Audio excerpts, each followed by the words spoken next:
It's all about the numbers. And our next speaker is a world-renowned speaker. He's an ag economist. He has been in the business for 43 years. He makes about 90 presentations a year throughout the United States and around the globe. He also is in the commodity business. He was raised on a dairy farm and grain business, so, he knows about folks with calluses on their hands and manure on their boots. But he's going to share some things with us today about markets that I think will fascinate you and how to manage what we foresee ahead. Please welcome the president of Ag Resources, Dan Basse. Dan? Thank you again. Okay, is this working? Thank you, everybody. I'm so pleased to be with you here today, and the hospitality from all of you has been overwhelming. I would like to talk a little bit about the economy, a little bit about the grain markets. I saw all of you smiling with Troy's presentation about cattle prices that go unending. We would agree with that, but I really want to focus you on some other things that are happening because there is going to be what we believe great volatility in the market, and I want you to understand some of these structural things that are happening. As we get into the discussion, we believe that there's a great economic reset going on.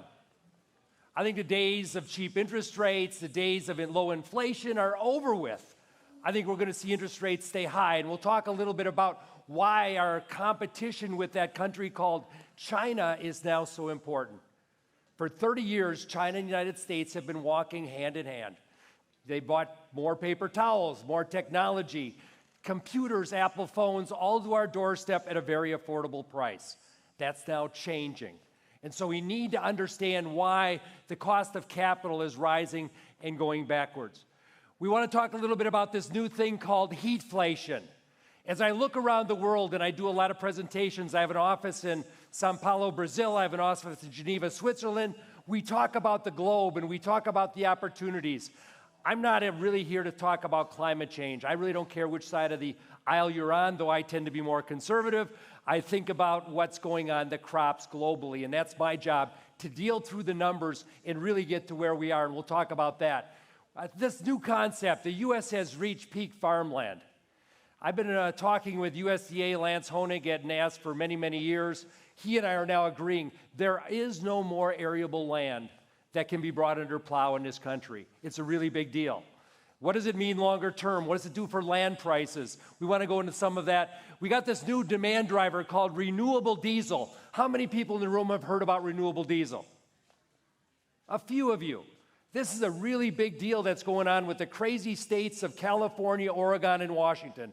The crazies live out there, and they want to use this new thing about renewable diesel that we'll talk about. I talked a little bit about China and the United States and this competitiveness in economic and political clash. So we got a lot of wars going on. We got the Russian war against Ukraine. We got the war of central banks against inflation. We got Mother Nature warring against crop production. All of this is going to give us tremendous volatility in our agricultural markets. It's not only about the bull and cattle. I totally agree with Troy. We're looking at years and years of higher prices. It's not where we go, but it's how we get there that becomes so important for all of you as producers. A little bit about farm income. USDA is projecting this year that all of us will make less money, mainly because of exports. Exports are coming down. Cattle will make more money, maybe a little scotia on wheat, though if you look at the wheat market today, it's raining, so we're down about 15 to 20 cents in Chicago. But if you look at corn, soybeans, fruits or vegetables, wheat and cotton, everything is expected to be down because of lower trade going onwards and through the world. So net farm income is projected to be about $187 billion. That's down. Corn farmers are the biggest drop or the reason for that. Now, I want to ground you a little bit in what's going on in global prices. When I first started in this business back in 1979, it was all about the United States. We were it. No longer. If you haven't been paying attention, for the first time, I've never thought this would happen, Brazil will export more corn than the United States. Now, that's just happened in 10 years. So these are really big changes that you need to be attention to. And the markets in Chicago, or the markets are now based globally. It's not enough to watch Illinois or Kansas or maybe South Dakota. This is now a much bigger thing. So if you look at your favorite country there, U.S., Brazil, Argentina, Black Sea, and again, on the case of soybeans, Brazilian and Argentinian in the U.S., you can see what prices have been doing and how volatile they have been globally speaking. In the case of wheat, I know here in the Plains you all follow wheat. You notice that prices have been heading down mainly because of that bad actor called Russia. Russia is selling wheat at almost any price in the world market. They don't care. You make them a bid, you will buy Russian wheat. And if you notice, Russian wheat has been going down and down and down. So Russia may be at a war, but Russia will export a record amount of grain commodities this year. When you look at Russia, they will do 55 million metric tons. The only problem is the Russian farmer, if you look at the chart to your right, is now losing money. And so this is Mr. Putin maybe, of course, going into the war against Ukraine, but the Russian farmer is not happy with his activities. And so I believe that there's going to be a big drag on Russian agriculture forthcoming, which will help the United States longer term. But I wanted everybody to be aware of this war that is being won by Russia because they're exporting all of these ag goods, but the Russian farmer's not seeing any of that market money. It's going right to the military effort. I want to ground you a little bit to start out with here at the World Food Table. We all consume food at home, and it's a big deal, but I want to basically tell you what's going on. So if you look at the World Food Table, prices have come down from last March. You can see in the chart to your left, prices have come down, and then I've detrended it so I can see the change over change month by month. Now notice, world food prices, although they're down, are still sitting at their highest levels looking backwards in history. Now why is that important to you all? Well, I want to put you in the World Food Table also. You are that little dot down here called the United States. This little dot right down here in the corner.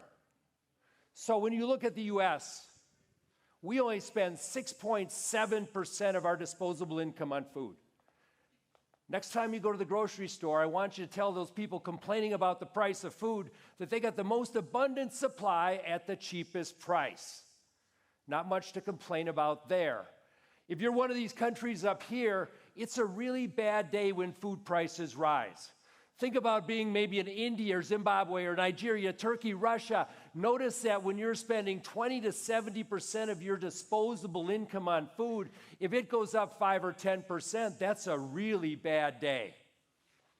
And this is where political instability comes from when food prices rise. Remember the Irish Spring for North Africa. There was only one grain this year that kept us out of the crisis. Anybody know what that grain is? Rice. Wheat prices went crazy last year. Corn prices went crazy, but rice did not go up. And it was that little white grain that kept North Africa fed and kept all the politicians in their current place. Now, what is a food crisis? So I went to the UN and I talked to them. I do some work for the UN, and I said, tell me what a food crisis is, because I don't know. So what they decided a food crisis is, when we look at pounds per person and we look at the availability of that, of the major grains, this is the building blocks of the food system. Corn, soybeans, wheat, barley, sorghum, canola, that's the building blocks. They said, well, if we get below where we were in the 1970s, that's what we will christen as a food crisis. Now, we are not there today, but we're looking at the doorstep. We're looking over the top of it. One more drought or one weather problem, we will be there, but we're not there today, and that's why Chicago and some of the other markets are retreating, because our hope is eternal here starting in spring that we'll have adequate production. Now, the one thing that worries me as an ag economist in my shop is this. World farmers, you all, look at a new crop like your firstborn son, right? You give it all the fertilizer, all the chemicals, all the help you can to get the best yield possible. That's what we do as farmers. And that's what's happened from here. So globally, these are per capita grain yields looking back to 1973. And notice that other than a few weather hiccups, farmers do their best and crop production always increases, right? Yields go up. But here's what really troubles me and you. And in the last 6 years, grain yields have stopped going up. Now, are you guys doing anything different? I don't think so. You're still treating crops as your firstborn. You're still, of course, looking at high prices, high profitability. But the grain crop yields have gone up. Now, for the world, and I want you to think globally now, this is a problem. Because every year we've got more people. We've got more people demographically that are eating. And so we need to have additionality in terms of grain production and meat production and all of that. In the last 12 years, we've added 1 billion people to this planet. The next billion comes in the next 8.5 years. So if I don't have grain yields going up, I need more acres, right? Now, what we found in looking backwards in history, why grain yields weren't going up, because we were puzzled, is that we've had some really, really hot temperatures. This is Western Canada, 2021, where Western Canada reached up to 109 to 121 degrees, smashing records that go back to, the 1940s. Last winter in Brazil, we had temperatures that were record high. Brazil had a very dire drought in a soybean crop and corn crop that were drastically affected. India last year had temperatures of 142 degrees. Think of that.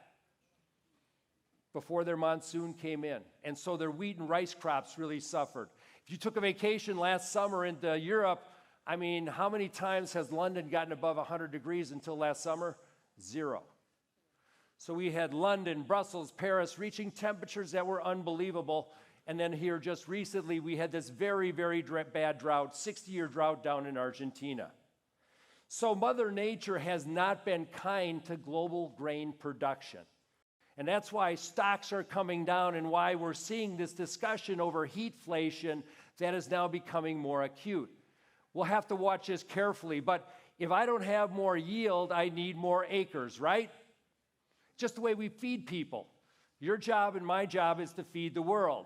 And so if you look back to the 70s, notice when the Russians came with their gold bars and the failure of their collective farm system, we had to bring in about 100 million extra acres to the world market. Then during, of course, we'll call it 2005, when George Bush christened biofuels, up to about 2013, that ethanol drive, we brought in about another 140 million acres. In between, we get this. So this growing season is really key. Globally, we either have more yield or we need to bring in more acres somewhere in the world. Those acres aren't coming from the Black Sea because there's a war. In fact, they're going the other way. They're going to not come from the United States because you're farming every acre that you can. They can only come from Latin America, principally Brazil. And so that's why Brazilian crown has grown so important over the years. Now, a little bit about food prices, and they have been rising. This is an inflation chart looking at monthly U.S. food, and you can see why the grocery store, the consumer, is a little bit angry because of the sharp rise. This is the biggest rise in food prices looking backwards to 1977. Now, they've come down a skosh, but they've not dropped as much as the general inflation rate. They've been very sticky. So what have Americans been doing with those high food prices? Notice that on the right, this is seated traffic from Open Table, an app that does restaurant reservations. There's not been a big change in sit-down reservations globally or domestically in restaurants. But if you look at the chart on your left, notice that the food away from home, you as Americans this year will spend more money away from home than at home for the first time on record. What are you spending that on? Could be. McDonald's reported today. Record earnings, record traffic. All of a sudden, a quarter pounder, fry, and a Coke at $8.50 is a bargain because of food inflation. So what you're seeing is a consumer trading down.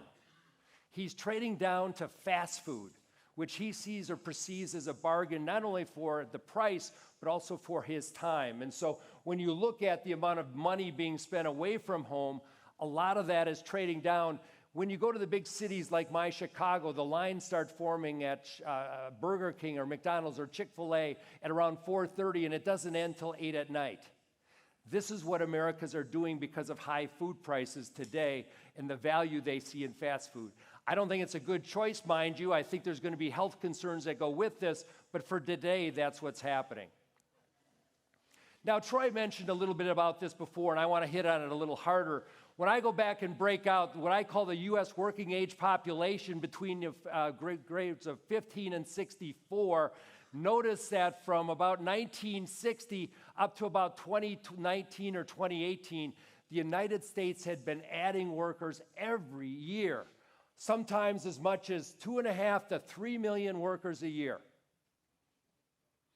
Then something happened. About 2016, 2017, 2018 in that scheme, we started to see more people leaving the workforce than new people coming in, giving us net declines. Why? Well, I'm part of that baby boomer generation. I should be retiring. I'm not, because I still enjoy my job, but you're finding a lot of these boomers now retiring, not going to work. We also don't have the birth rate that's going forward that'll keep the population going. So as far as I can see, from here till 2040, the U.S. will lose somewhere between 250 to 1 million people a year from that key working age of 15 to 64 years old. Now, in American history, this has never happened before. We are on the stage where our general population is no longer growing. We're stagnating. So this is a really big deal, because if you're looking for workers on the farm or the food industry or anywhere else, they're very difficult to find because you're competing with so many other industries looking for workers that aren't there. Now, my hope is someday that this pushes, let's say, Washington to get some real good immigration reforms that will allow the workers we need to come into this country rather than just haphazardly running across the border south of here. Nonetheless, I think this is a really big deal when you look in terms of wage pressure and what this means for inflation. What the Federal Reserve Bank has been doing is raising rates. You know that. And so rates have shot up dramatically. I take this back to the 1990s, and you can see how quickly the 30-year mortgage rate has risen year on year, and then the sharp fall in mortgage applications. Houses now cost more, and of course the affordability for many is not there. Yet I tasked my workforce in doing something that I wanted to go back and look at what history would show. So I gave them a really hard task here for all of you. This is an interest rate graph going back to 3000 BC. Okay? I told my staff, I said, I want to know how many years the price of money was at zero. Over 5,000 years. How many was it? 37. Now, I'm willing to bet that those 37 years are kind of an anomaly. I don't think they're the norm. Really, we don't lend out money to friends, families, and others from the government or banks or whatever and have no return. In the case of Europe last year, you had to pay them to keep your money in a bank. How stupid is that? So as you look at this, my bet is that interest rates will never, I shouldn't say never, but very seldom get back to those low levels of 0 or 0.25%. I think we're now locked into something like 3 to 7 or 3 to 8 or 4 to 8. That's history, and I think that's where short and long-term rates need to be. But we as business got adjusted to the last 14 years of having free money. Get that notion out of your head, because it's not going to be free anymore. It's going to cost something, whether we're putting in cattle or buying grain or doing whatever. And I try to give this graphic to prove that point. Now, the Fed also has a problem. They've had banks collapse, which really gave the markets a jitter about the middle of March. Why did those banks collapse? Well, during that 14 to 16 years when banks were writing loans at 0%, guess what? Those loans are still in their balance sheet. And when the interest rates go up dramatically, those loans are worth less money. So they have to write them down. And you can see those losses for bankers there to the left. And so what do those banks do then when they don't have enough money or they've got losses? They got to go to the Fed lending window, and you can see on March 15th, they were borrowing more money than they ever had been before. Now, I'm sure there's another 1 or 2 or 3 banks out there that is still problematic and has troubles. I think that's probably about it, because the Fed has opened its window wide so that you can borrow as much as you need. But nonetheless, I wanted you to be aware of that. We think the next big problem is going to be in what we call commercial loans. If you go to real estate loans in Chicago today, my office building where I house my staff, we're only like 40% occupancy. On a good day, 350 people show up at office that houses 1,500 people in a 20-story building. This is going to have repercussions for the commercial banking sector. So what I tried to do is I went back and looked at banks. In this case, this is going to be let's see here. I can't even read it. This is going to be Simmons, and this is going to be BEC, but I want you to look at your banks and really try to decide if they're solid and how much real estate exposure they have, because I do believe this isn't a problem for this year, but in 2024 and 2025, I worry about the portfolio of commercial loans, and there will be a lot of non-performing loans that the U.S. government will have to deal with. A little bit on China here, just talking about what's happening there in this political crash. This is the first time that I can find in 40 years that the U.S. economy is going through inflationary times while the Chinese economy is trying to get their economic activity restarted. Of course, China came out of COVID back in January, so they were a year and a half behind us, but they are trying to stimulate their economy while we are trying to put the brakes on inflation through that sledgehammer called rising rates. But all of us like to beat up in China. All right? When I go to board meetings, there's one acronym that gets spread around a lot. So I'll go to a manufacturing or a board meeting, and they'll say, Dan, what do you think about this? And one thing they talk about is the ABCs.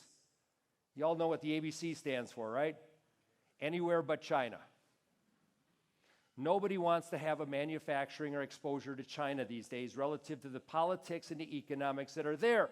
But we in agriculture, it's our biggest customer. By far, $35 to $37 billion each year, and I try to show that in the graph to the right. This is our biggest customer, and it worries me in agriculture, the politics that are surrounding China today, because they do have alternatives and opportunities elsewhere. So I point that out to all of us, that China is something that we need to focus on, but still, let's remember their size and importance to American agriculture as it sits. Whoa, I don't know what happened there, but let's go back. Oops, sorry, wrong way.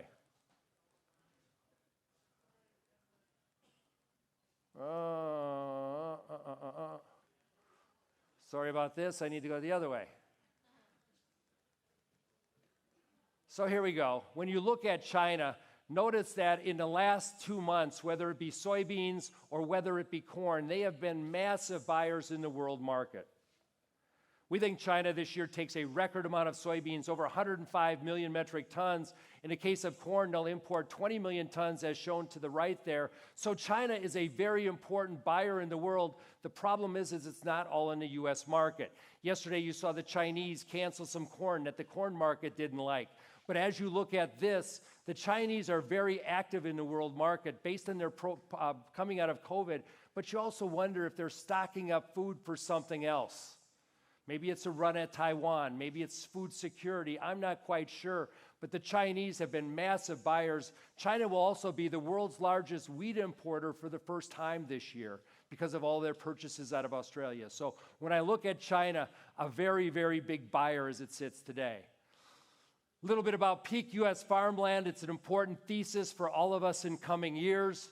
When you look at, if I can subtract hay acres from grain, if you look at that, we rarely get over 270 million acres in terms of other croplands. Now today, U.S. hay ground is at its lowest level since 1909.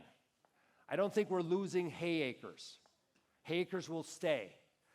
I also look at what the USDA puts out here for major crop area. This is called the WASDE Baseline Report, which they forecast acreage out to 2032.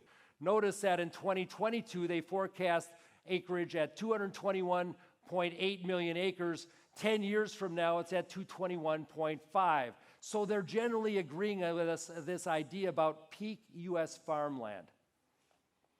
Now, there's another country or group of countries that had peak farmland called the EU. They reached it about 22 years ago. The point I want to make here is when you reach peak farmland, you really don't see sharp drops in farmland values. They may go sideways for a while or soften, but when the EU reached it, we then saw a gain in the next decade of around 27%. So I'm still relatively bullish of farmland just because they're not making it anymore. It's not like there's availability. Now, we do have an ag secretary called Vilsack. He is very pro-wildlife and loves his program called the Conservation Reserve Program.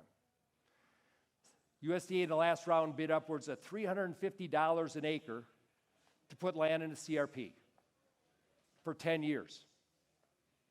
So if you think that they're going to relent on their 22 million acres in the CRP, I don't think that's going to happen. So as you look at Vilsack and USDA and their mindset, I believe that this peak farmland is something we need to pay attention to. It's going to be positive for farmland values longer term just because they're not making any more of it. And it really throws into the market sense the yield opportunity, because if we don't have more farmland, we need to make sure you're all producing high yields. All right, we're going to talk a little bit about the fuel pump here. These are the three fuels that are getting lots of discussion. In the middle, we've got biodiesel.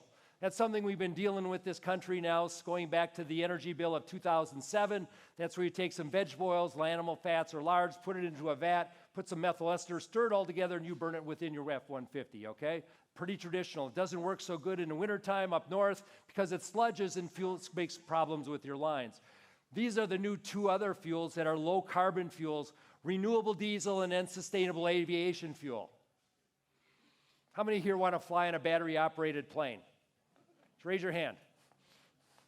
I got a couple. Not a good idea.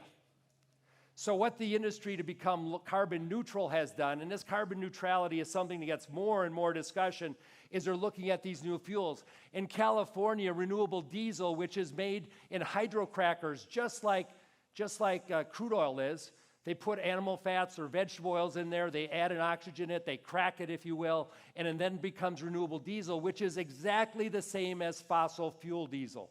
Nothing chemically is different, except that it's got a carbon rating that's about 3 times lower than fossil fuels. California, Oregon, and Washington are subsidizing this fuel upwards of $4 a gallon. So if you go to California today, try to find a fossil fuel diesel pump, you'll struggle because they're all being converted over to renewable diesel. On the other side is sustainable aviation fuel. That's where the industry wants to get involved in terms of opportunities for low carbon tickets and having a lower footprint on carbon going forward. So when I look about the what I call the Permian or the United States, notice that we're not investing enough in terms of energy. And that's all because of the Biden administration's wanting to get away from fossil fuels and shift over to electricity. He's even doing it with, of course, automobile standards that are going to be stricken. But again, I want you to look over here. When you look at biofuels, we're about 3.8% of that total. We no way can solve the problems of the United States in terms of energy. You are always going to have petroleum or natural gas or coal. This, as I call it, the renewable energy, if you will, in green over there, is a very small segment of the overall energy pie. But we need to invest probably on an average somewhere close to another $33 billion a year in energy exploration to make sure that we have enough going forward. That said, these are the new renewable diesel producing facilities that are now up and going. And there's a lot of them. Mostly, again, on the West Coast, a few in the Gulf, and then some in the central U.S. This is where there's renewable diesel or sustainable aviation fuel. This is investments looking closeward of $19 billion that are now starting to come online. This is a really big deal. We think this will be more disruptive than ethanol was during the let's call it 2005 up to 2012. So already when I look at in brown, this is the traditional biodiesel. Renewable diesel there is in blue, and those are the subsidy rates that California and the West is paying today in terms of that renewable diesel production. So we already have more capacity for renewable fuel coming online in 18 months than biodiesel had during that whole period. So this is happening very, very quickly. And you can see today that the average return that California is paying based on carbon and a lot of other complicated math is somewhere around $1.23, $1.24 a gallon, which they will pay to subsidize for the production of renewable diesel.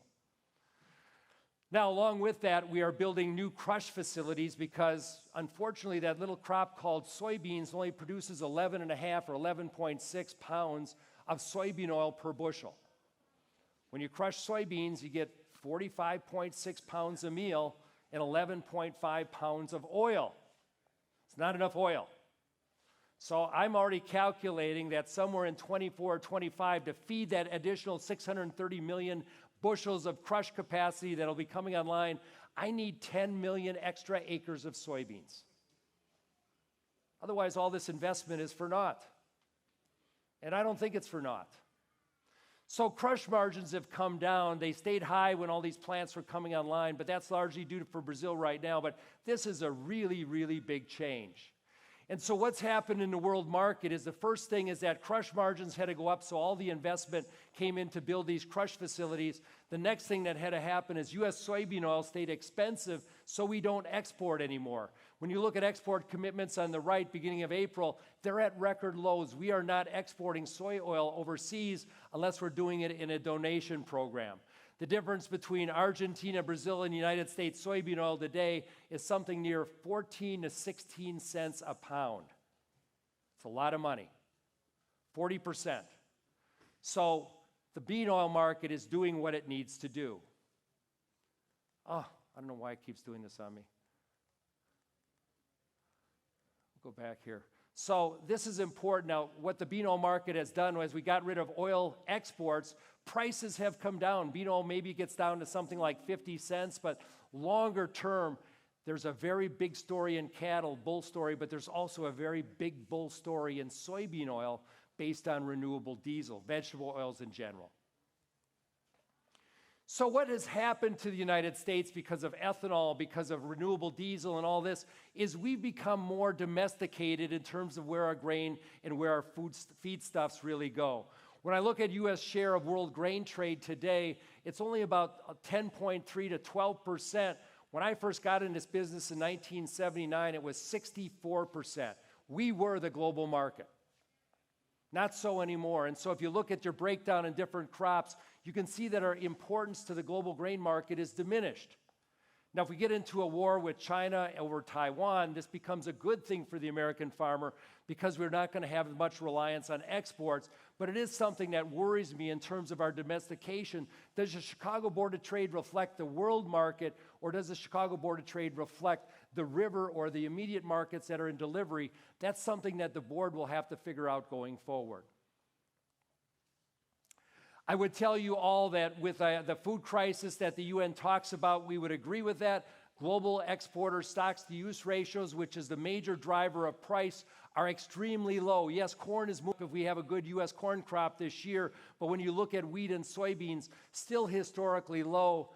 We did have this big drought down in Argentina, the worst drought in 6 decades. When you add up and look at where that drought really was, this is what Argentinian crop production will be, probably around 54 million metric tons by our work. That's going to be the smallest crop going back to 2007 and 2008. Now, Argentina doesn't have problems only with weather. They've got problems with politics. Their inflation rate is running close to 100% every month. People in grocery stores change the prices every day. That's how bad inflation is in Argentina. So farmers struggle mightily with such an inflation rate down there, even though they're blessed with good soils, good rains most years, and the opportunity to export.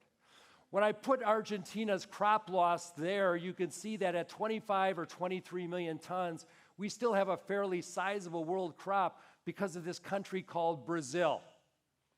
Brazil produced a record crop this year of 154 million metric tons. And as you can see, that just has caused dramatic changes in their basis. The chart on the right, left here, is the basis level in Brazil. Notice that back in February, Brazil was trading at a $3 premium to Chicago.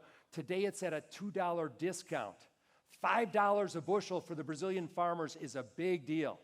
And they got hammered mightily because of that. And then you can see all the vessel loadings that are happening out of Brazil. Brazil physically just can't handle crops of this size. However, Brazil, you can see here, is becoming the world's largest exporter. When you look at Brazil here, this is Northern Hemisphere exports, mainly the United States. Here you can see our exports in corn, how they were so much below last year, largely because of Brazil being there in that position to export corn ahead of us. So as I mentioned earlier, Brazil will export more corn than the United States for the first time in history. First time that America has ever lost the crown of being the world's largest corn exporter. Big deal in terms of history. 10 years ago, Brazil probably produced very little corn. They've got a term in Brazil called safrinha. Anybody know Portuguese? Safrinha means little. And so they used to plant soybeans, and then they'd follow it with safrinha corn, little corn. Then we had something called the 2000 drought in the United States. That drought, $8 corn, taught those Brazilian farmers that they can plant soybeans and corn, and that's now happening every year. People always ask me, what's the biggest technological change in agriculture in the last decades? Is it seed? Is it chemical? Is it, precision farming? Is it mapping?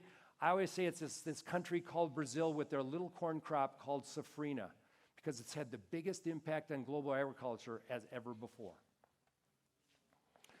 So as you look at that Brazilian soybean crop, and I add in the United States and something we call G3, soybeans in July may make it down to $14 in the next couple of days, but it's too cheap in all of our work. We still think the soybean market is undervalued here by maybe as much as $2.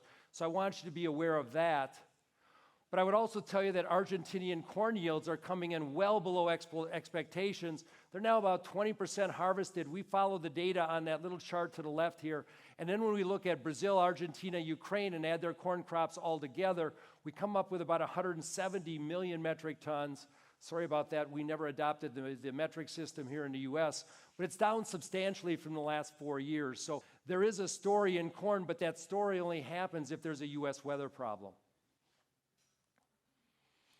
A little bit about the S&D here. Too many numbers for everybody, so I'll hone it in on this number right here. Assuming normal weather and a record U.S. corn yield of 181.5, and that we plant all of that 92 million acres, you end up with corn end stocks of about 1.8 billion bushels. If I do my modeling, that tells me that December corn futures would make it to a harvest low somewhere between 485 and 515.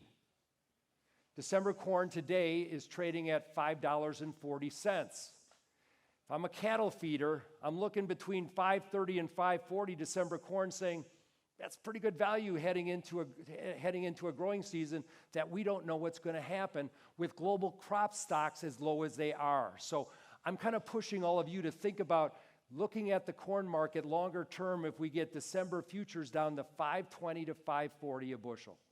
All right?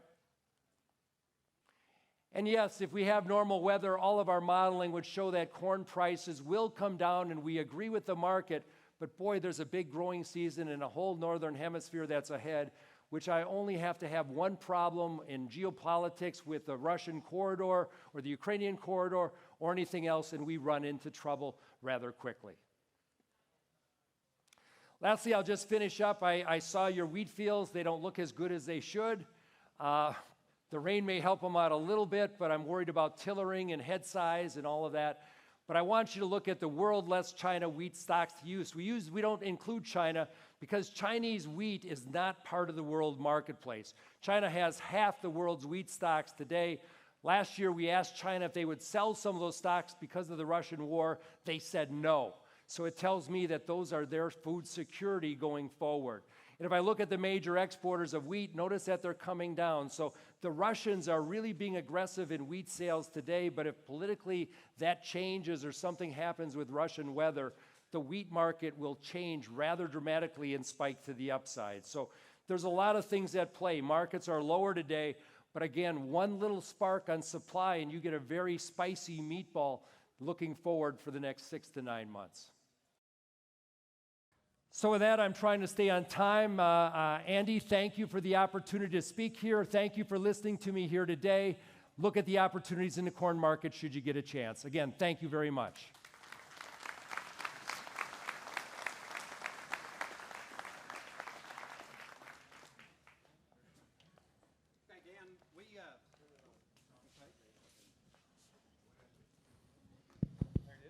All right, Dan, we thank you. Amazing welcome. presentation.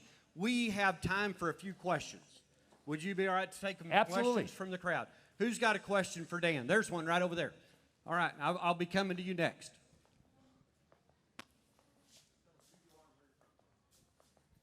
Jerry Keith, Amarillo. How much is the Brazilian corn crop being pushed by the new BRICS? And does the grain markets in foreign countries trade in dollar or their own currency like oil? So when you're in Brazil, you get reais or reals per bag, which is a little bigger than, let's call it 4 bushels. But it trades in reais per bag, but it's all converted into dollars on the transaction side. Now, you recently saw that China and Brazil did a deal. Lula was just in Beijing, and now Beijing wants Lula to consider trading soybeans in renminbi or yuan. Totally different idea. I think there's only one firm today that'll do that, which is called COFCO, the Chinese trading arm. Everybody else is still trading in dollars, but again, there's this push from Moscow and Beijing to move away from dollars and trade in their local currencies. Brazilian farmers today like Brazilian politicians to screw up so their currency stays cheap. If you see the real start to improve or rally, that'll be very detrimental to Brazilian farmers going forward. Which one of the two China monies is gold backed? Don't they have two? There's only the renminbi, there's a renminbi and a yuan, as they call it. They're really one and the same, and they're backed by the Chinese government. Whether the Chinese have their gold or not is up for debate. It's kind of like what are grain stocks in China. Nobody knows. Nobody believes that China has all that gold, but they say they're backed by their gold. Good question. Anybody else? You sort of answered part of it. The big question was that Bolsonaro tried to increase agricultural production, but it got slaughtered in the press because they were burning land in the Amazon. Yep. The EU refused to sign the free trade agreement that took 20 years to negotiate and blamed it all on Bolsonaro and Brazil. Yep. So do you really believe that Brazil can fill the void and grow? Now, Lula is the socialist of all socialists. Yep. And so how do you put in the risk, the political risk, and the ability for Brazil to get a free trade agreement with EU? So it's a great question, and I'm not trying to measure the political risk here. I just know that the new landmass coming won't come from the Black Sea.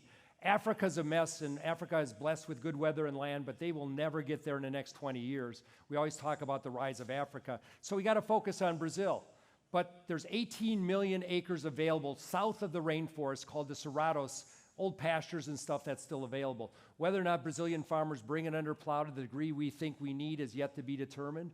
But if it doesn't, then grain markets need to adjust at higher price levels to make sure that somebody brings that extra land mass coming in. Now, go ahead. There's another question. When we think about peak farmland in the U.S., we will reach global peak farmland somewhere between 2060 and 2065. That's when the world runs out of arable farmland. That gets to be a very bad day, because then it really comes down to yield, and we in the world need to think differently about how we produce crops. Because if it's not there, there will be shortages. So I think the whole food table is going to have a different outlook by the world as we step forward in time. In other words, we are not going to have the plenty that we've seen for recent decades. Yes, sir. And did you get a follow-up question, or go ahead? David Cook from Canadian here.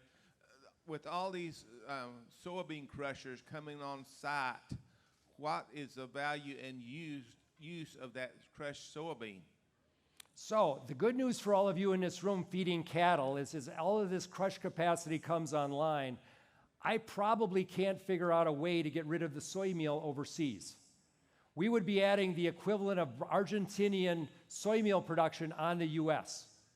And if you're a single stomach animal, a chicken, a pork, you can only eat so much candy or start to, how should I say it, get sick. Ruminants, we can add a little more.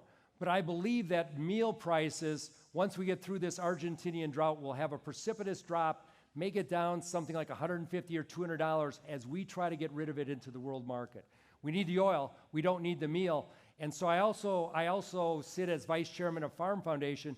We try to think of other crops, oilseed crops, like camellia, some of the other things that we could be double cropping here in the U.S. that would give us more oil for this renewable diesel factories that are coming online. Dan, are you I am concerned about the value of the dollar. We can't keep spending, and now up to $32 trillion, Andy, and the dollar likely will decline unless politicians start putting a crimp on debt out of the United States.